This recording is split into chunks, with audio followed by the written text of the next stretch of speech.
Plot ખરીદતી વખતે ઘણા લોકો પૂછે છે કોર્નર પ્લોટ લેવો કે સામાન્ય પ્લોટ. તો ચાલો સરળ ભાષામાં સમજીએ. સૌથી પહેલા કોર્નર પ્લોટ બે રસ્તા પર હોવાથી વધારે ખુલ્લી જગ્યા, સારી હવા અને કુદરતી પ્રકાશ મળવાની શક્યતા વધારે રહે છે.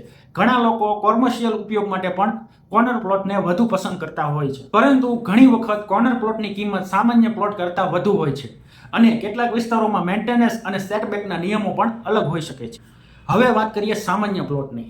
જો તમારું બજેટ મર્યાદિત હોય અને તમે માત્ર ઘર બનાવવા માંગતા હો તો સામાન્ય પ્લોટ પણ એક સારો વિકલ્પ બની શકે છે. યાદ રાખો, સારો પ્લોટ માત્ર કોર્નર પ્લોટ હોવાને લીધે નથી બનતો. લોકેશન, રોડની પહોળાઈ, કાનૂની દસ્તાવેજો, આસપાસની સુવિધાઓ અને ભવિષ્યમાં કિંમત વધવાની શક્યતાઓ, આ બધું પણ એટલું જ મહત્વનું છે.